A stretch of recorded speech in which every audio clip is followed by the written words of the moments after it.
You're listening to Keystone Cold Cases, a podcast where we reignite cold cases across Pennsylvania.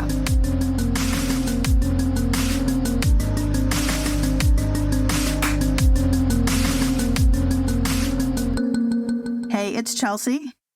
Hi, it's Erica. Hi, it's Shannon. Tonight we're talking about Hamza Ali, and I just want to give everybody a little disclaimer that this story deals with crimes against a minor child. So just kind of wanted to put that in the beginning because it's tough. This is a tough case, and it's also solved.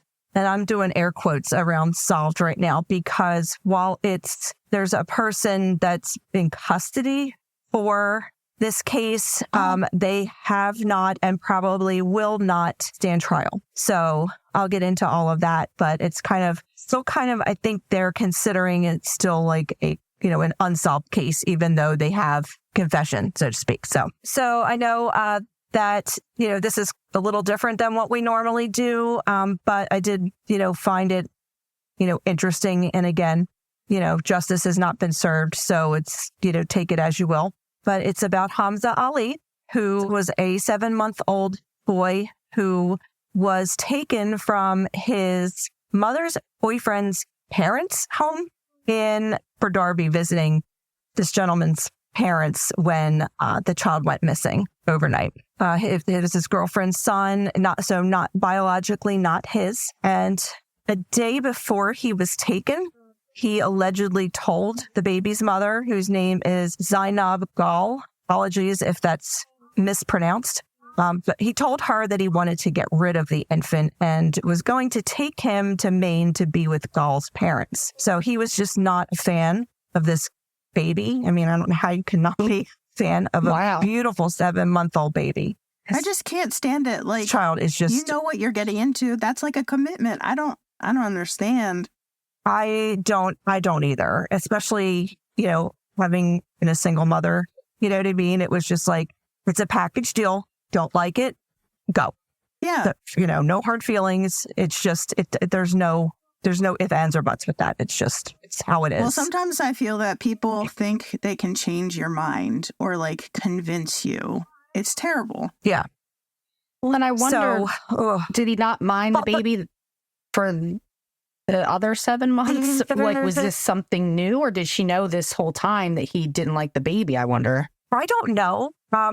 There's not much about her other than, that she was afraid of him. She said he was abusive. So I guess part of the reason she stayed in the relationship. But, unfortunately, some people just can't get themselves out of that until it's too late. Or fear. Okay. Yeah. Yeah. Fear is a great motivator. So he just did not care for this kid. He made it known to her, made it known to his family that it was just the child was in the way. So he told the baby's mother that if he was going to, he wanted to take the baby to Maine to live with her parents. And he said, if not, quote unquote, if not, I will throw him off a bridge before I get there. I can get away with murder, end quote. So, Yeah, I would throw that man off a bridge. Right. So, and according to Upper Darby Police Superintendent at the time, Michael Chitwood, Gall was afraid of him because he had been physically abusive towards her. His name is Ummad Rushdi. So I'll just call him Ummad or Rushdi or maybe Killer at this point, because this case just infuriates me. So I apologize if I get sidetracked because I just can't. So anyway, according to court documents, Rushdi outwardly disliked the baby and told his sister he would never adopt the child because he would not treat him equally with any of his own children. So he Red flag right there. You should not be having your own children. He does have kids. I wonder what the, disconnect was with this other kid. That's crazy. I don't know. All I can think is maybe just because it wasn't his and because he was so young, I don't know how long these two were together. Did they get together when she was pregnant, after she had him? There's not really any of that type of information. So, who knows? But he just felt that baby was in the way of his relationship. It just kills me because kids are so innocent, and I don't know how you can pinpoint one kid out of the bunch. Right. It's almost more disheartening. Yeah. I don't know. And I've heard siblings, their parents getting their siblings to also hurt like a specific sibling. It's just terrible. Yeah. So if the baby cried, he would yell at him. He'd tell the baby he was going to tape his mouth shut because, you can reason with a baby by saying, hey, if you're not quiet, I'll tape your mouth shut. And that, should work. And he said 3 days before the baby went missing, he grabbed him roughly enough to hurt his shoulder. So there was not really any indication as to what type, if it was any type of injury, dislocation, or if it was just, he grabbed him, yanked him, and bruised him. I don't know. There's just too many people that have saw this. Like, for him to disclose how he feels, so much could have been done. I don't understand. Very true. I know. I can't get my head around it, at all. Especially when I have the links and there's a picture of him, and when you see this baby's face, it will just break your heart. It'll break your heart.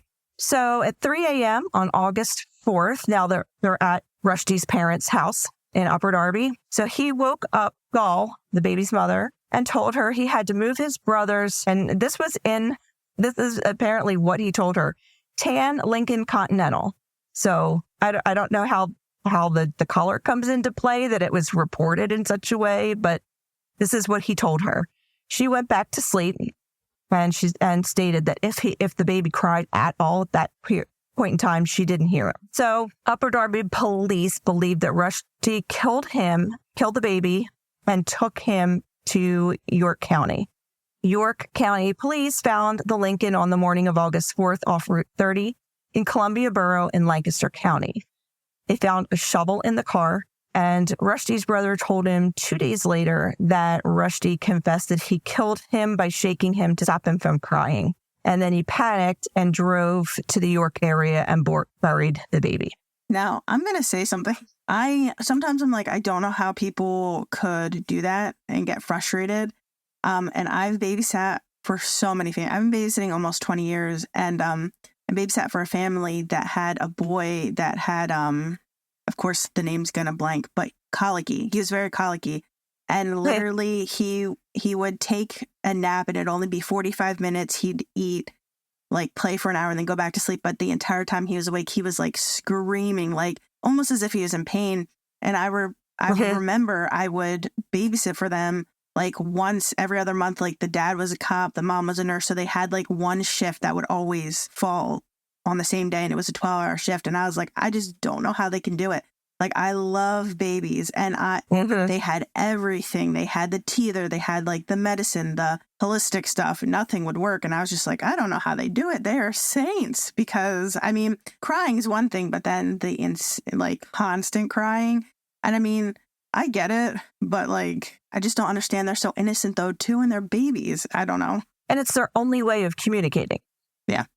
And my daughter was actually like that. She cried a lot. And I know it's your own kid. It's different when you're the mother of your own kid and you feel differently about it. But even, my husband at the time would say, I don't know how because I would just go in there and pick her up and pace around the room, and she would just be screaming in my ear the entire time. And, even her dad would say, how are you doing that? I don't know. I feel bad for her. And when you said screaming like they're in pain, I felt like she was in pain or something, and I had to do something about it. But some people, that clicks their head into a crazy frenzy. Oh, yeah. And if they have a short fuse already, it's it's destined to have a really, really bad outcome. And so sometimes, before, I was like, how could they ever? And then sometimes when you read it, it's not that it makes it okay. It's never okay. But there are people out there to help. You need to tell people, you need to get the help. Baby's just not crying just to cry. You're right. It's a signal for something. And it's just really just heartbreaking, because you hear stories where people were trying to be malicious, or it was an accident, or it just overcame them. And the whole entire thing is so, so sad. But then seeing the after effects of the struggles that babies and have to deal with if they do survive is just horrific. I don't know. It's a sad situation. Well, I think he had this planned out, too, though. It seems like he might have been planning it. Yeah. Yeah, you don't tell that many people that you can't stand a baby. That baby didn't have to do much to... apparently he only had to do something that one of the 3 things that they do at that age. Yeah. So 2 witnesses in York told police they saw him that morning carrying a plastic bag and a Quran. They invited him to church where he began acting strangely and at one point was sobbing loudly on his knees outside the Sunday school room. So right there, you got some red flags, but who would know at that point? They're just going to church and, who would know what he was capable of at that point?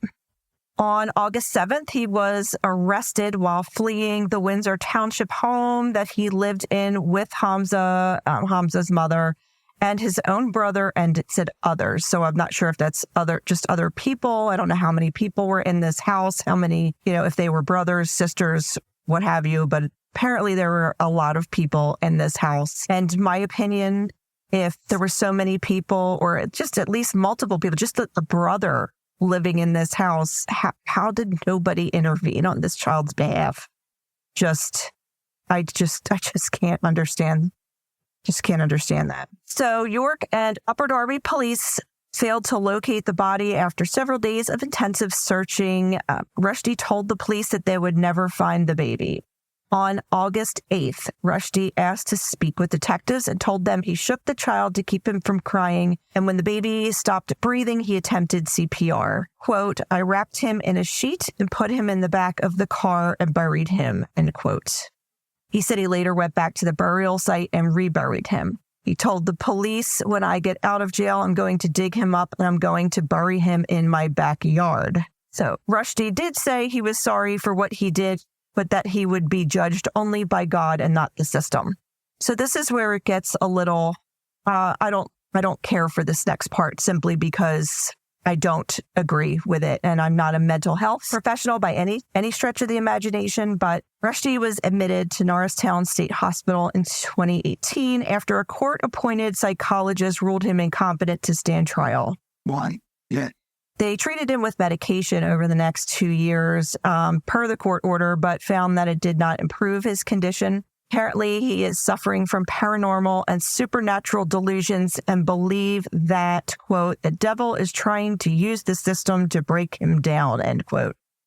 And that's according to Norristown State Hospital psychologist Jaron Moore. So the case will remain active against him. So, eventually, if his condition is deemed to have improved enough to stand trial, he will stand trial. But until that time, he's going to stay in Norristown State Hospital. And the reason I don't agree with all of that is because there's, at least through my research, and I know I don't have all of it, but there was nothing that led to any type of indication of, any types of paranormal super delusions. It was just pure disdain for this baby. So where does this mental health come in? Like, it wasn't said anything to the police. He said, I'm sorry, but, he wouldn't stop crying. Like, I don't know. He might be playing crazy, I guess. Typically there's like lead up, like they have, people that do struggle with like hallucinations or like a lot of like the people that have religious, motivations to do horrific crimes. There's tons of acts that kind of lead up to it, like spewing over religious words, not just because you're religious. I mean, there's a couple of cases where people like hallucinate or claim like God's telling them to do stuff, but there's a clear path that leads up to it. And this just seems like he was just a bad person and then was like backpedaling when he realized he was going to get caught. And like, I don't know, how can they even say that he really did shake the baby if they can't find the body? What if it was something more? What if that's just a cover? And it's just terrible. The whole thing's terrible. It really is. Yeah, I wonder why they can't find him. Like, I guess he's not showing them where he buried the baby? Nope. Well, he said if he gets out, he'll go find him and rebury him. So let him out. Follow him. Let him out, follow him. Yeah. And then there you go. There's your smoking gun, so to speak. Right. There's your proof, and kind of puts him more in a different light as far as his sanity goes, doesn't it? Seems like he has all the cards in his hands and he's playing everyone. Yes. Yes. And looking at this picture, the baby is so freaking sweet. His little cheeks. I know. I'd have taken Oh my him. gosh. Oh. I'd have taken him in a heartbeat. He's just precious. Ugh. And that's the thing that's also super frustrating because you hear all these stories. I mean, I see so many stories. I just heard a dad, like, execution style, killed his 3 children like a week or 2 ago. There's so many I saw that. Yeah.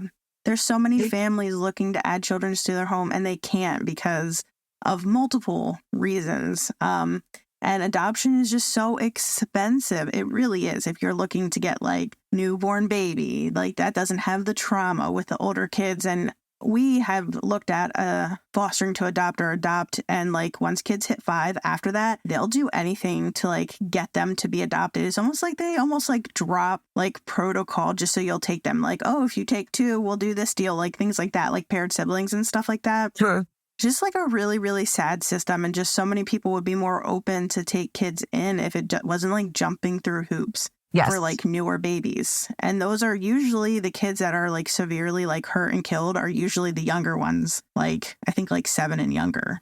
Well, it's just sad. It is. You know, like what's gonna come of those poor kids? Not, you know, they're already starting off in the hole. And then sometimes you get those people that go, become foster parents just for the government check. Yes. And my partner, I don't know if you guys know, I know Grace knows, he was adopted. And he was adopted with 2 of his biological brothers into a family with 4 to 6 other adopted children. And his adopted mom only really adopted kids with special needs or medical issues because it's more money. And like once they turned 18 oh my gosh, or the benefits stopped, she charged them rent. So yeah. Wow. Not all good people. So no. Yeah, it's a shame. The system is messed up. This is totally off, but I watched that Take Care of Maya documentary over the weekend. Shows a lot of flaws in the system. Oh, there's so many. Literally so many. I just wonder what the deal is with the mother of this baby, though. I mean, it just seems like she wasn't. I don't know how concerned or how fearful she was of him. It could also be a cultural thing because it seems like they weren't of like the typical like Catholic or Christian. It seems like, was it Islam? You said that's what I'm thinking. The Quran. I believe that's like the Muslim Bible. Again, if I'm wrong, feel free to correct me. That's just what I am pulling from the recesses of my brain. And from religious studies in the first half of my life, but it could totally just be that. Yeah, you're right. Yep, it could be. Put in that, I guess, that's kind of subservient culture for women and layer abuse on top of that. And with her, being a single mom, like having any support, sometimes you'll do some pretty intense things, but usually, like if there's abuse, if it's to the mom, okay, but if it starts to the kids, that's when it kind of like wakes like someone up, and maybe she did have a plan to get out and she just couldn't execute it soon enough. Right. I mean, we'll never know really. Yeah. But it's just a really sad situation. It is. A poor little guy. Oh, so cute.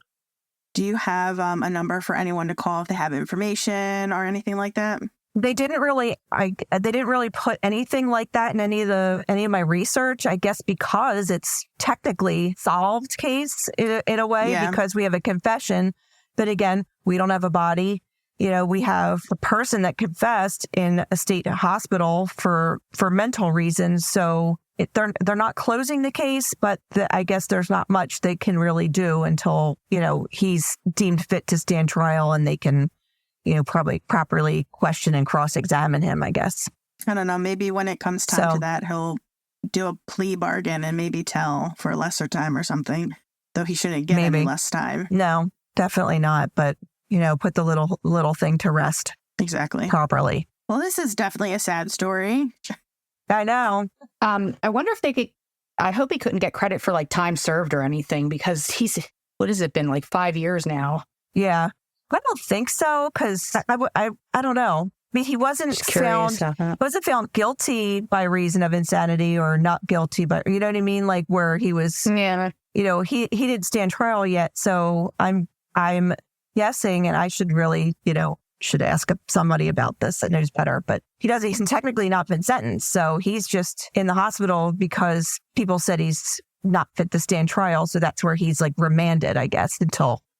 I think Erica's right, though. I think that could be served as, time served, but I don't know if it counts because he's in a mental hospital and not waiting in jail. I'm not sure. Right. Not sure about that. I would hope it doesn't count, obviously, but who knows? Me too. On another note, to kind of circle back around to Erica Brer, who we talked about a couple weeks ago. I did have one correction I needed to make that I misspoke about where she was actually found. I think I said the 200 block of Kubak Street, and it was actually the 2100 block. Okay. So, my apologies for getting that wrong. But since then, I also have been in contact with Erica's mother. So we are going to actually speak in the next couple weeks, actually talk on the phone or, on FaceTime or something. So I'll get some more information, directly from her, and maybe we can do an update at that point after. But she's really grateful that we are bringing the case back to light. So, maybe we'll be able to, push this one across the finish line because it seems to be close.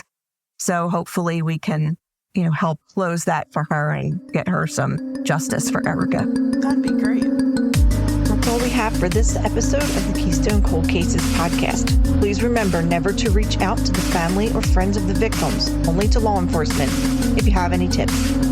This episode was researched and recorded by me, Shannon.